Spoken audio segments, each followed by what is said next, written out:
दोस्तों, अगर अमिताभ बच्चन साहब हम लोगों से ये पूछे कि कौन बनेगा करोड़पति, तो जाहिर सी बात है कि हम में से लगभग सभी लोग भिखारी की तरह जो है टूट पड़ेंगे। आखिर जो एक इंसान होता है वो यही चाहता है कि करोड़पति बन करके जो है वो अपने पड़ोसियों को जला सके। और कुछ लोग तो ऐसे होते हैं जो अपनी गर्लफ्रेंड को ही जलाने के चक्कर में पड़े रहते हैं। और सबसे बड़ी बात, कुछ लोग तो जल के मिट जाते हैं और कुछ लोग जो है इस जलन से जो है आसमान में पहुंच जाते हैं। और तीसरे वो होते हैं जो आसमान में पहुंच करके विस्फोट हो जाते हैं। बता दूं, मेरा अचीवमेंट बताता हूँ, आज किसी को नहीं पता, पब्लिकली बताता हूँ। धर्मा प्रोडक्शन मेरे ऊपर बायोपिक बनाना है यार। तो आज हम बात करने वाले हैं एक ऐसे भयानक विस्फोटक इंसान की। मेरे कहने का मतलब है कि इन भाई साहब के जो विचार हैं वो इतना ज्यादा विस्फोटक हैं कि आपके लिए जो है करोड़पति बनना जो है चाय बनाने से भी ज्यादा आसान हो जाए। ये भाई साहब चाय बेच करके करोड़पति बनने वाले मोदी जी के बाद दूसरे इंसान हैं। ये बात पूरी तरह से सही है कि एक चाय बनाने वाला भी करोड़पति बन सकता है, लेकिन आज का मुद्दा ये है कि क्या वाकई एक इंसान जो चाय बनाता है, इस वीडियो में जो तरीके बताए जा रहे हैं मतलब करोड़पति बनने के, क्या वाकई जो एक इंसान जो चाय बनाता है इन तरीकों से जो है करोड़पति बन सकता है? आज का यही मुद्दा है। आ जाइए, इस मंच से कोई गरीब वापस नहीं जाएगा। आ जाइए। कुछ बात थी उसमें, साला दुनिया के तौर तरीके कदम कदम पे चैलेंज करता था। देखो, सबसे पहली बात तो ये कि आपके माँ बाप हमारे हिंदुस्तान का युवा का सबसे बड़ा दुश्मन उसका माँ बाप है। क्या मायला? कहते हैं कि उपवास करने से जो है तन हल्का होता है और बकवास करने से मन हल्का होता है। भाई इसका तो दिमाग ही हल्का है। मैंने चाय बेची, आप रेवड़ियाँ बेचो, कुछ भी बेचो, मुझे बेचो। चुप करे मैनेजर। और मुझे योगा में भी बहुत शौक है और अभी मैंने जैसे सर से इंस्पायर होकर यूट्यूब वीडियो स्टार्ट की है अपनी। तो मुझे ये समझ नहीं आता कि मैं अपना टाइम का मैनेजमेंट कैसे करूं और मेकअप की जो अपनी जर्नी वो कैसे स्टार्ट करूं। पहली चीज तो ये एडवाइस उससे लो जिसने योगा में कुछ बेस्ट किया हो या मेकअप ने बाप बना। भाई मैं आपकी इस बात से एग्री करता हूँ कि मतलब एडवाइस उससे लो जिन्होंने अपनी फील्ड में कुछ बड़ा किया हो। लेकिन बिल्दोरे भाई ये बताओ कि आपने चाय का ठेला शुरू करने से पहले मोदी जी से आपने कितनी बार एडवाइस ली थी? मेकअप करो, पहला योगा आर्टिस्ट जो मेकअप कर रहा है, मैं राइट, ये कर लो। कभी हुआ है कभी कि योगा करते करते किसी ने मेकअप किया है? आपकी पहचान क्या हो जाएगी? अरे वो लड़की मेकअप करती पर साथ में क्या करती है? अरे वो योगा करती पर साथ में क्या करती है? आपकी पहचान अलग बनानी पड़ेगी बॉस। इसी बात पर मैं आपको एक छोटी सी कहानी सुनाता हूँ। एक सेल्समैन मेरी दुकान पे आया, बोलता है ये सामान ले लो। तो मैंने बोला कि भाई कितने का पैकेट पड़ेगा? उसने बोला 50 रुपए का। तो मैंने उससे पूछा कि भाई मतलब ये सामान तो मुझे 40 का ही मिल जाता है। उसने बोला कि हमारा जो प्रोडक्ट है बहुत ही अच्छी क्वालिटी का है और आप इसका इस्तेमाल कीजिए, कंपनी आपको एडवर्टाइज भी करा के देगी। तो हमने बोला भाई मतलब कि एडवर्टाइज मतलब कैसे, मतलब क्या क्या होने वाला? मतलब उसने बोला कि भाई कंपनी जो है अपना बोर्ड खुद लगा के जाएगी, बाकी जो है माल आपको मतलब बढ़िया माल है, आप 50 रुपए में दीजिए इसका। हमने बोला इसमें तो सारा का सारा फायदा कंपनी का है, इसमें हमारा क्या फायदा होने वाला है, जरा हमें बताओ। और ठीक यही बात जो है बिल्लोरे साहब कर रहे हैं। मेकअप करो, पहला योगा आर्टिस्ट जो मेकअप कर रहा है, मैं राइट, ये कर लो। कभी हुआ है कभी कि योगा करते करते किसी ने मेकअप किया है? तो भाई आप चाहे योगा करो या फिर डांस, इसमें कस्टमर का क्या फायदा होने वाला है? एक कस्टमर आया योगा कर लिया, दूसरा आया योगा कर लिया, तीसरा आया योगा कर लिया, मतलब पूरे दिन भर योगा ही योगा। इतना योगा तो बाबा रामदेव भी नहीं करते होंगे।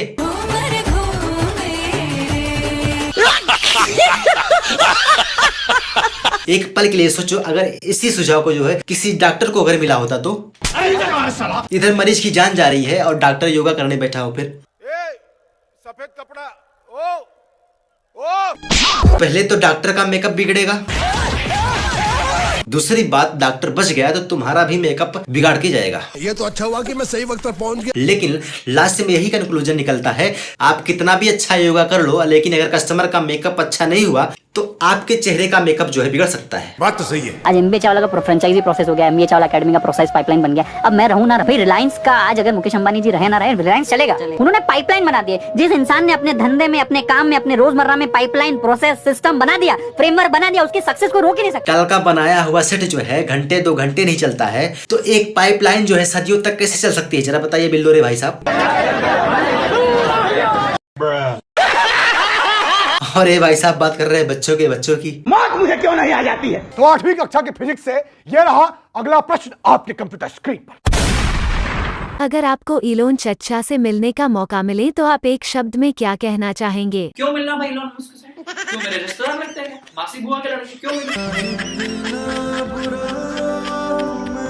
क्यों मेरे रिश्तेदार लगते हैं क्या? मासी बुआ के लड़के क्यों मिलूं? आपको जिंदगी में कुछ ऐसे नमूने मिल जाते हैं जो कहते हैं कि हमारा 1 घंटे का टाइम वेस्ट चला गया और इस घंटे में हम कम से कम 1500 तो कमा ही लेते। अगर कायदे से देखा जाए तो इनकी दिन भर की दिहाड़ी 1000 रुपए नहीं होती है। भाई मैं तो प्राइम मिनिस्टर मोदी जी से भी क्यों मिलूं? क्यों अपना टाइम वेस्ट करूं? क्या बोला तूने? मोदी जी से भी क्यों मिलूं? क्यों अपना टाइम वेस्ट करूं? अरे यार ऐसा कैसे सोचते हो? अगर मोदी जी के मिलने से जो है इनका टाइम इतना ही ज्यादा वेस्ट हो रहा है तो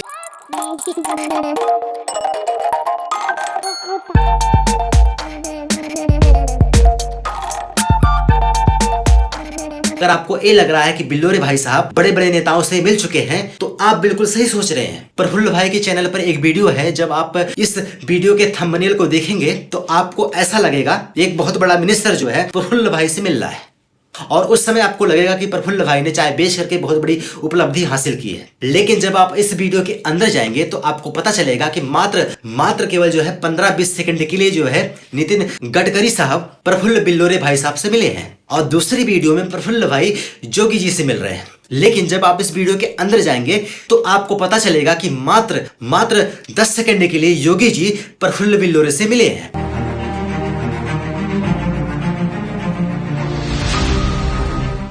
इसका मतलब ये दोनों नेता पहले ही समझ गए कि इस बंदे के साथ 10-15 सेकंड से ज्यादा टाइम बिताना टाइम को बर्बाद करने जैसा होगा। मतलब पूरा का पूरा टाइम वेस्ट। और चले हैं मोदी जी से मिलने। तेरे मुंह पे चाय फेंक के मारूंगा मुंह पे अगर आज के बाद ये चाय में मलाई आ गई तो दोस्तों अब तो आपको पता चल गया हो कि भाई ने जिंदगी में क्या उखाड़ा है।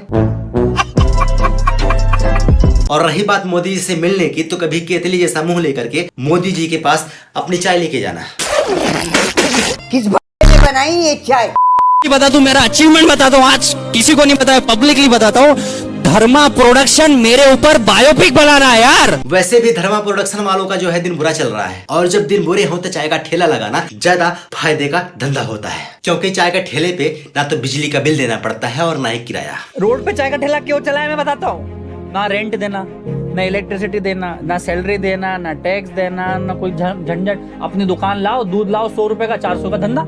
100 रुपए का चाय पत्ती चीनी लेके आओ 400 का धंधा। अपनी दुकान लाओ, दूध लाओ 100 रुपए का 400 का धंधा। ये सौभाग्य की बात सबसे अच्छी है कि मेरे पास कुछ लोग हैं जो मुझे तारीफ नहीं देते, मुझे बताते आईना दिखाते कि प्रफुल्ल ये गलत है वो सही है, समझ रहे हो? तो ऐसे लोग आपके भी लाइफ में ढूंढना जो आपको सच्ची में बता सकें कि सही सही है और गलत गलत है। उन्हीं लोगों को ज्यादा अप्रिशिएट करता हूं जो मेरी गलतियां निकाल दें। को पता नहीं होता कहीं से उल्टा दे रहता है XYZ कंपनी के एम्प्लॉय का, रिश्तेदार का, दोस्त का, वैसे रैंडम आदमी। अरे प्रफुल्ल तेरा ये खराब है, अक्षय तेरा ये खराब है, रवि तेरा ये खराब है और ये तो गलत कहते हैं, तुझसे उम्मीद नहीं थी कैसे हो जाएगा ये हो जाएगा, जबकि आपको ख्याल नहीं कि गलती कब हो गई। और कभी-कभी गलती नहीं होती, वो बस ये है कि आपके परफेक्शन नहीं होता। 360 डिग्री तो आप सही नहीं होते, 100% आप सही नहीं होते। तो आप हमेशा 4 चीजों में ध्यान रखो कि किसी भी लोगों की 2 अच्छाई अगर है तो 2 अच्छाइयों पे बात करो। मैं उन्हीं लोगों को ज्यादा अप्रिशिएट करता हूँ जो मेरी गलतियां निकाल दें। और आप तो गलतियां निकालने के लिए खोजी कुत्तों की तरह बैठे हो, तो वो बहुत गलत है। तो तू चाय बनाता है कि हमको बनाता है? जो खुद की बातों पर अटल ना हो और दूसरों को ज्ञान दे, अच्छा नहीं लगता भाई। हमेशा हर किसी को सी नहीं बना सकते। ये बंदा ऐसी बातें फेंक फेंक के मारता है कि बंदा छत से कूद करके जान दे दे। छोटे गैरेज वाले लोग ना 50-60-80 हज़ार 90 हज़ार रुपए कमा लेते हैं। जो लोग सिर्फ गाड़ी की पंचर जोड़ने वाला कम से कम 15-20 हज़ार रुपए महीना कमा जाता है, 1000 रुपए रोज के लिए जाता है। एक ऑटो वाला, हमने उनको जज किया कि ऑटो वाला है, क्योंकि इस बंदे को ग्राउंड रियलिटी और बुक